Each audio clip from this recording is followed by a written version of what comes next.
Hello everyone, welcome to my channel grow with success.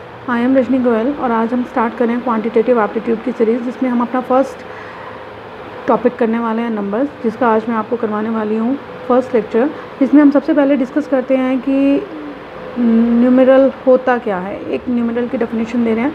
Numeral क्या होता है? Numeral is a group of digits. ठीक है, अगर हम बात करते हैं हिंदू अरेबिक सिस्टम में टोटल कितने डिजिट्स होते हैं, तो वो टोटल कितने डिजिट्स होते हैं? 10। ठीक है, और वो टोटल डिजिट्स 10 डिजिट्स कौन कौन से होते हैं? 0 1 2 3 4 5 6 7 8 एंड 9। ठीक है, अब मान लीजिए हम कोई भी एक नंबर ले लेते हैं 2 1 6 0 0, ठीक है, 5 0 1 4। ये अपने आप में क्या है? न्यूमेरल बन चुका है। ये ग्रुप ऑफ डिजिट्स है, बहुत सारे डिजिट्स को मिला के लिख दिया। हम इसके प्लेसेस की बात करते हैं। ये है हमारा यूनिट प्लेस, ये है हमारा टेंस प्लेस, ये है हमारा हंड्रेड्स प्लेस, 5 है आपका 1000 प्लेस पे, और 0 है आपकी ये 10,000 प्लेस पे, ये 0 है आपकी 1 लाख पे, और ये 6 है आपका 10 लाख, 1 करोड़ एंड 10 करोड़। ठीक है, अब अगर हम इसको वर्ड्स में बोलें तो हम इसको क्या बोलेंगे? 21 करोड़ 60 लाख 5014। ठीक है, नेक्स्ट है आपके पास face value and place value. ठीक है, face value and place value को हम और क्या बोलते हैं? लोकल वैल्यू भी बोलते हैं। किसकी? Of a digit in a numeral. ठीक है, कोई भी एक न्यूमेरल है आपके पास, कोई भी एक नंबर दिया हुआ है, अगर मान लीजिए आपको उसमें फेस वैल्यू निकालनी है तो आप कैसे निकालेंगे? सबसे पहले बात आती है कि फेस वैल्यू होती क्या है। किसी भी डिजिट की फेस वैल्यू उसकी अपनी क्या होती है? Own value. जो उसकी वैल्यू होती है वही क्या होती है? फेस वैल्यू होती है। मान लीजिए आपके पास एग्जांपल है 6872, तो इसमें 2 की फेस वैल्यू क्या होगी? 2। 7 की फेस वैल्यू क्या रहेगी? 7। 8 की फेस वैल्यू 8 और 6 की फेस वैल्यू 6। ठीक है, अब नेक्स्ट है आपके पास कि प्लेस वैल्यू क्या होती है। अगर मान लीजिए, अगर हम इसी क्वेश्चन में बात करते हैं तो अगर 6872 में ही यही सेम नंबर ले लेते हैं, प्लेस वैल्यू यूनिट डिजिट की रहेगी 2। जब हम यूनिट डिजिट की प्लेस वैल्यू निकालते हैं तो वो कैसे निकलती है? यूनिट डिजिट इनटू में 1। ठीक है, जब हम टेंस डिजिट की निकालते हैं तो वो बन जाती है टेंस डिजिट। टेंस डिजिट कितना था? 7 था ना, इनटू में क्या हो जाता है? 10। और जब हम हंड्रेड्स डिजिट की निकालते हैं तो वो हो जाती है हंड्रेड्स डिजिट इनटू में 100। ठीक है, तो जो भी प्लेस पे होता है उसी अकॉर्डिंग निकल जाती है। अगर हम इसकी निकालेंगे तो आ जाएगी 1000 प्लेस वाले की 6000। ये था आपका face value and place value का कंसेप्ट। ठीक है, अब छोटी छोटी सी बातें आती हैं कुछ कि नेचुरल नंबर्स क्या होते हैं। ठीक है, नेचुरल नंबर्स वो होते हैं जब हम 1 से स्टार्ट करते हैं और अप टू वो कहाँ तक जाते हैं? इन्फिनिटी। ठीक है, होल नंबर्स क्या होते हैं आपके पास? जब नेचुरल नंबर के साथ आप 0 को भी ले लेते हैं तो वो क्या बन जाता है? आपके होल नंबर्स। फिर नेक्स्ट आता है आपके पास इंटीजर्स। इंटीजर्स आपके पास माइनस इन्फिनिटी से शुरू होते होते -3 -2 -1 then 0 then 1 2 3 and so on up to infinity. ये नेगेटिव वाले कहलाते हैं आपके नेगेटिव इंटीजर्स, और पॉजिटिव वाले आपके कहलाते हैं पॉजिटिव इंटीजर्स। तो अगर टोटल इंटीजर्स की बात करें तो वो किससे मिलके बनते हैं? Negative integers 0 plus positive integers. ठीक है, नेक्स्ट आपके पास आता है कि प्राइम नंबर क्या होते हैं। Prime number are those number which are divisible by, जो सिर्फ और सिर्फ किससे डिविजिबल होते हैं? By 1 and itself. ठीक है, जो 1 से और खुद से डिविजिबल होते हैं। या फिर हम कह सकते हैं if a number has exactly 2 factors. ठीक है, अगर एक नंबर के सिर्फ और सिर्फ 2 ही फैक्टर्स होते हैं, कौन से? एक तो 1 एंड इटसेल्फ। ठीक है, अगर हम बात करते हैं कि सभी prime numbers, all prime numbers less than 100 अगर हमें लेने हैं, ठीक है, तो वो कौन कौन से होते हैं? वो होते हैं 2 3 5 7 11 13 17 19 23 29 31 37 41 43 47 53 59 61 67 71 73 79 83 89 एंड 97, ठीक है। ये ऑल प्राइम नंबर्स थे लेस देन 100। अब प्राइम नंबर के बाद हमारे पास आता है कंपोजिट नंबर। कंपोजिट नंबर क्या होते हैं? जो प्राइम नहीं होते, ठीक है, विच आर नॉट प्राइम, यानी कि जिनके वन एंड इटसेल्फ के अलावा और भी फैक्टर्स एग्जिस्ट करते हैं, तो उन्हें हम क्या कह देते हैं? Composite numbers. अब नेक्स्ट आता है हमारे पास कि को प्राइम नंबर्स क्या होते हैं। को प्राइम नंबर्स वो होते हैं, अगर दो नंबर्स को हम को प्राइम कब कहेंगे? जब उनका HCF क्या आता है? 1, ठीक है। एग्जाम्पल ले लेते हैं, हम चेक करते हैं कि वेदर 2 एंड 3 को प्राइम है या नहीं है, ठीक है। 2 के फैक्टर्स बनाए हमने, 2 के फैक्टर्स क्या हैं? 1 एंड 2। 3 के फैक्टर्स क्या हैं? 1 और 3, ठीक है।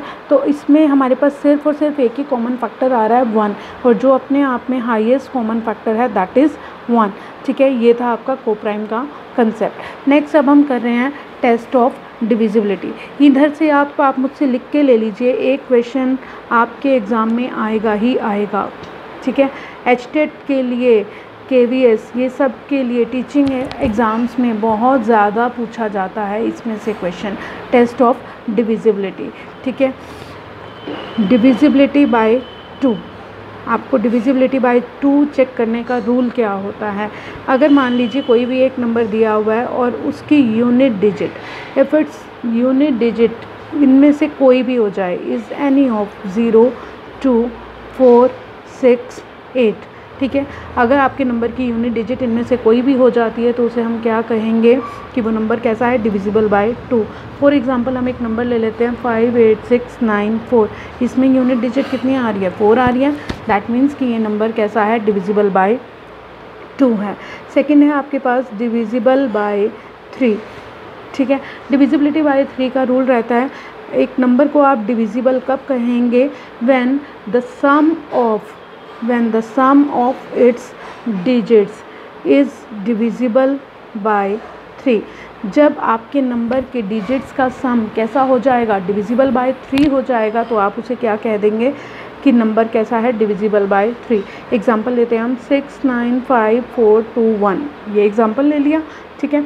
इसमें हमने क्या कहा? सम ऑफ इट्स डिजिट, सम ले लीजिए इन सब का, ठीक है। तो जब आप इन सब का सम लेंगे तो ये टोटल आ जाएगा आपके पास 27। 27 कैसा है? डिविजिबल है बाय 3, तो ये पूरा नंबर भी कैसा है? Divisible by 3। नेक्स्ट है आपके पास डिविजिबिलिटी बाय 9, बिल्कुल 3 की तरह चलता है कि when sum of its digits, ठीक है, when sum of digits of a number अगर कैसा हो जाता है? डिविजिबल बाय 9 हो जाता है, ठीक है। तो हम क्या कहेंगे? नंबर भी कैसा है? Divisible by 9। एग्जांपल ले लेते हैं हम 246591, आप अगर इन सब का सम लेंगे तो आपके पास आ जाएगा 27, और 27 कैसा है? 9 से डिविजिबल है, तो नंबर भी कैसा है? 9 से डिविजिबल है। नेक्स्ट रूल है आपके पास डिविजिबिलिटी बाय 4। डिविजिबिलिटी बाय 4 में क्या रहता है? एक नंबर को हम डिविजिबल बाय 4 कब कहेंगे? इफ़ नंबर फॉर्म्ड बाय, अब अगर नंबर जो बन रहा है by last 2 digits of a number, ठीक है। लास्ट के 2 डिजिट जो होते हैं ना एक नंबर के, जब उनसे क्या बन रहा होता है? जो नंबर बन रहा होता है, अगर वो कैसा हो जाता है? डिविजिबल बाय 4, तो पूरे का पूरा नंबर भी कैसा रहेगा? Divisible by 4। फॉर एग्जांपल 687936, ठीक है। ये इतना बड़ा नंबर है, आप इसमें सिर्फ क्या कर लीजिए? ये लास्ट के 2 डिजिट से बनने वाला नंबर देख लीजिए, क्या बन रहा है? 76 डिवाइडेड बाय 4 कर देंगे तो ये कितना आ जाएगा? 19 आ जाएगा। ये कम्प्लीटली डिविजिबल है, तो यानी कि ये पूरा नंबर भी कैसा है? डिविजिबल है। सेम इसी तरह से आपके पास रहता है डिविजिबिलिटी बाय 8, ठीक है। डिविजिबिलिटी बाय 8 भी क्या रहता है? बिल्कुल same. If number formed by last 3 digits, ठीक है। 4 में कितनी डिजिट्स रहती हैं हमारी? 2 डिजिट्स रहती हैं, और इसमें कितनी रहेंगी? 3 डिजिट्स, ठीक है। अगर वो किससे डिविजिबल हो जाता है? बाय 18, तो बाय 8, तो आपका नंबर कैसा होगा? डिविजिबल बाय 8, ठीक है, लास्ट 3 डिजिट की बात कर रहे हैं। फॉर एग्जांपल अगर हम एक नंबर ले लेते हैं 1678932, ठीक है, तो अब आपको चेक करना है कि वेदर 352 डिविजिबल है 8 से। हाँ, ये डिविजिबल है। अगर डिविजिबल है तो ये पूरा नंबर भी डिविजिबल है। अगर ये डिविजिबल नहीं है, यानी कि अगर कुछ रिमाइंडर बच जाता है तो वो डिविजिबल नहीं है, तो ये नंबर भी डिविजिबल नहीं है। सेम इसी बिहाफ पे आपके पास एक और रूल रहता है, डिविजिबिलिटी बाय 16, बिल्कुल सेम है, आप इन्हें याद रख सकते हैं। 4 में लास्ट 2 डिजिट देखते हैं, 8 में 3 डिजिट और 16 में देखते होते हैं number form by last 4 digits, ठीक है। अगर वो किससे डिविजिबल हो जाता है, 16 से, तो हम क्या कह देंगे कि पूरे का पूरा नंबर किससे डिविजिबल है, आपका 16 से डिविजिबल है। नेक्स्ट है आपके पास डिविजिबिलिटी बाय 5। डिविजिबिलिटी बाय 5 में क्या रहता है, कहता है कि एक नंबर इज़ डिविजिबल बाय 5 जब व्हेन इट्स यूनिट डिजिट, जब उसकी यूनिट डिजिट क्या होगी, इज़ आइदर 0 हो जाए और 5 हो जाए, ठीक है। यानी कि जो भी आपको नंबर गिवन है, अगर उसके यूनिट प्लेस पे 0 आ जाता है या 5 आ जाता है तो हम क्या कह देंगे, नंबर कैसा है, डिविजिबल बाय 5। फॉर एग्ज़ाम्पल हम ले लेते हैं 56895, इसकी यूनिट प्लेस पे कितना आ रहा है, 5 आ रहा है, दैट मीन्स कि ये डिविजिबल है। अगर हम एक अनदर एग्जांपल ले लेते हैं 68790, ठीक है, 0 आ रहा है यूनिट प्लेस पे, तो ये भी कैसा है, डिविजिबल है बाय 5। नेक्स्ट है आपके पास डिविजिबिलिटी बाय 10। डिविजिबिलिटी बाय 10 क्या रहता है, जब एक नंबर के यूनिट डिजिट क्या हो जाता है, 0 हो जाता है, ठीक है। अगर आपको डिविजिबिलिटी बाय 10 चेक करना है तो आप देख लीजिए कि आपके नंबर के यूनिट डिजिट, जो आपका नंबर गिवन है उसका यूनिट डिजिट अगर 0 है तो वो डिविजिबल है बाय 10, अदरवाइज़ वो डिविजिबल नहीं है, ठीक है। नेक्स्ट है आपके पास डिविजिबिलिटी बाय 11। डिविजिबिलिटी बाय 11 क्या कहता है, a number is divisible by 11 if the difference, अगर जो डिफरेंस होता है ना between the sum of the digits at odd places and the sum of digits at even places, ठीक है, at even places, वो कैसा हो जाए, इज़ आइदर 0 हो जाए और अ नंबर डिविजिबल बाय 11 हो जाए, ठीक है। तो आप क्या कहेंगे, नंबर कैसा है, डिविजिबल बाय 11 है। मान लीजिए आपने एक एग्जांपल लिया, एग्जांपल से इसको और क्लियर करते हैं। एग्जांपल है आपके पास 29435417, ठीक है, आपने एक नंबर ले लिया है 29435417। आप इसके ऑड प्लेसेस पे देख लीजिए क्या क्या आ रहा है। ऑड प्लेसेस के नंबर अगर हम देखते हैं तो क्या क्या आ रहा है, 7, 4, 3 और साथ में क्या आ रहा है, 9। इन सब का सम ले लीजिए, 7 + 4 + 3 + 9। बाकी जो डिजिट्स बच गए हैं 2, 4, 5, 1 सभी इवन प्लेसेस के डिजिट्स हैं, ठीक है। तो इन सब का भी सम ले लीजिए और इनका क्या ले दीजिए, पहले ऑड प्लेस वाले रखने हैं आपको, फिर इवन वाले रखने हैं और उनका क्या ले देना है आपको, फिर डिफरेंस। तो जब आप इसका सम लेंगे तो ये 23 - 12 दैट इज़ क्या आ जाएगा, 11। 11 अपने आप में कैसा है, डिविजिबल बाय 11 है। कहता है यहाँ पे 0 आए या फिर कोई ऐसा नंबर आए जो 11 से क्या हो रहा हो, कम्प्लीटली डिविजिबल हो रहा हो। अब आपका 11 आ चुका है तो वो कम्प्लीटली डिविजिबल है, तो ये पूरे का पूरा नंबर भी कैसा है, डिविजिबल बाय 11।